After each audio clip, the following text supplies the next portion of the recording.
참 예수님, 살다 보면 간혹 그런 분들이 계시더라고요. 나는 아무리 먹어도 살이 안 쪄. 이렇게 거짓말을 하면서 사시는 분들이 간혹 계시는데, 정말로 아무리 먹어도 살이 안 찌나 가만히 살펴보면 본인 기준에서 많이 먹었다고 생각하시는 분들이 있는 것 같아요. 이만큼 먹었더니 내가 지금 배가 가득 찼어. 그래서 난 많이 먹었어 라고 생각하시는데, 저나 베드로 형제 입장에서 보면 저거 잠깐 그냥 에피타이저 워밍업 아닌가?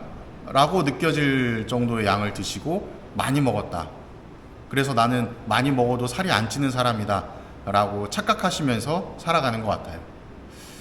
그 역경을 넘어서야만 비로소 더 세상에 커다란 사람이 될 수 있는 그 경지에, 그 지경에 오르게 되는데, 그걸 이제 못 하시는 거죠.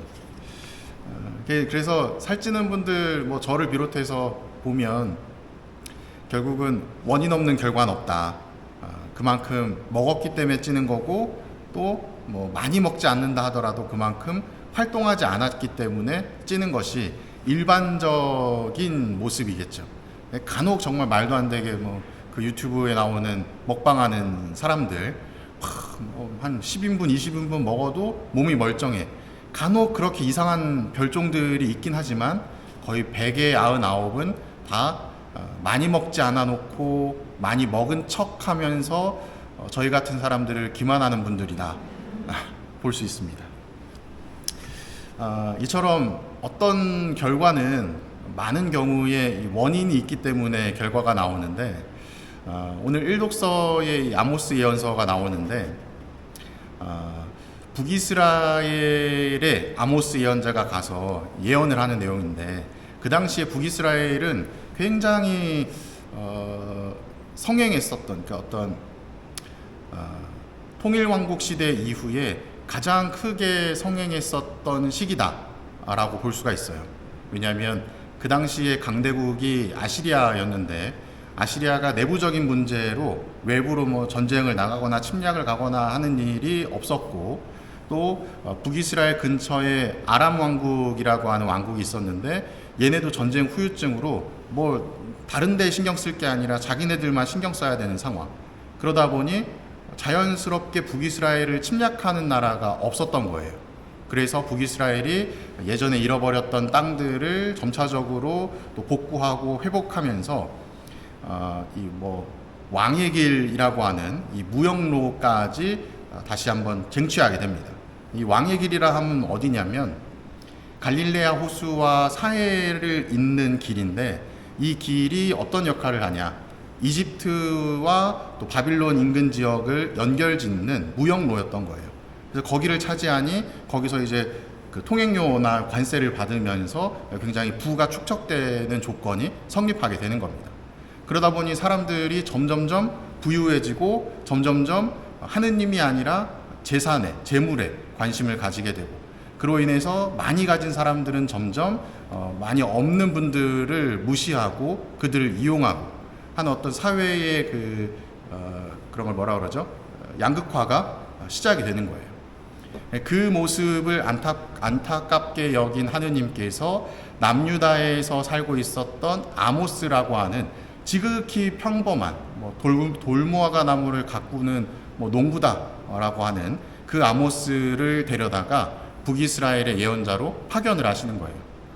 그러니까 너무나도 평범한 사람이 북이스라엘로 가서 예언을 했었던 이유가 뭘까를 고민해보니, 아마도 북이스라엘 사회 안에 있었던 사람들은 이미 골물대로 곪은 상태이기 때문에 그 외부에 있었던 인물이 조금 더 객관적으로 이야기할 수 있고 힘이 있기 때문에 남유다에서 아모스 예언자를 뽑았던 게 아닐까라고 추측을 해봅니다. 그래서 아모스 예언자가 가서 하는 얘기를 쭉 보면, 오늘 일독서의 내용, 약속하지 않았는데도 같이 갈 수 있느냐, 먹이가 없는데도 사자가 숲속에서 으르렁거리겠느냐 라는 식으로 인과관계에 관해서, 원인과 결과에 관해서 쭉 설명을 해줍니다. 너희들이 그렇게 하느님을 멀리하고 죄를 지었으니 결국은 죗값을 받는 것은 당연하다. 너희들은 곧 멸망할 거다. 그러니 멸망하기 전에 하루빨리 회개해라. 라는 메시지를 주고 있는 겁니다. 이제 그래서 추후에 이제 8세기 말이 되면 우리가 잘 알고 있는 기원전 722년에 북이스라엘이 멸망하게 되는 결과를 얻게 되죠. 오늘 복음 내용을 보면 마찬가지로 이 인과관계로 좀 생각을 해보면 좋은데, 이 갈릴레아 호수에서 제자들이 예수님과 함께 배를 타고 있고 그때 풍랑이 일었다. 그리고 제자들이 두려워서 예수님께 구해 주십시오. 죽게 되었습니다. 그랬더니 예수님이 왜 겁을 내냐? 라고 말씀을 하십니다. 이것이 단순히 어떤 풍랑을 만난 배가 아니라 앞서 말씀드린 것처럼 원인과 결과의 측면으로 본다면 그들이 그 풍랑을 만난 것은 그들 스스로가 무언가 죄를 짓거나 잘못해서 만난 것이 아니기 때문에 예수님께서는 그들을 풍랑 속에서 죽도록 내버려두지 않으신다는 것을 표현하는 것 같아요. 또 나아가서 그러기 때문에 오히려 더 당당하게 두려워하지 말고 머물러 있어라 라는 메시지를 주시는 것 같습니다. 그래서 너무 내가 잘못한 게 없다면 두려움에 움츠러들어 있는 신앙생활과 삶이 아니라 당당할 수 있는 삶을 살아야 된다라는 것이 오늘 전례문의 그 주제가 아닌가 싶어요. 그래서 여기까지 강론을 이렇게 딱 준비를 했는데 불현듯 또 그런 생각이 들더라고요. 아니, 세상을 살다 보면 내가 죄를 짓지 않아도, 내가 잘못하지 않아도 나에게 다가오는 다양한 불행들이 존재하는데 그럼 거기에 관해서는 어떻게 설명을 해야 되냐? 그것도 오늘 복음으로 본다면 이렇게 해석할 수 있을 것 같습니다. 자연재해인 것처럼 오늘도 풍랑이 일었다라고 하는데 그 풍랑은 자연이죠. 내가 어떻게 관여할 수 없는 상황, 그러한 상황들이 우리에게 주어진다는 것은 하느님께서 너 잘못했으니까 벌 준다 라고 하는 개념으로 받아들이기보다 그와는 별개의 차원으로 받아들이면 좋을 것 같아요. 나아가서 질병이나 혹은 어떤 사고나 이러한 부분들도 하느님께서 우리에게 죄를 준다라고 하는 측면이 아니라 사실은 나는 잘못이 없다 한들 내 주변에 있는 많은 사람들이 알게 모르게 그 원인과 결과에 따른 무언가들을 행하면서 죄를 짓고 살아가죠. 그리고 그것이 마치 스노우볼처럼 점점 커지면서 그 재앙이 나에게 불행처럼 다가오는 경우들이 생기는 것 같아요.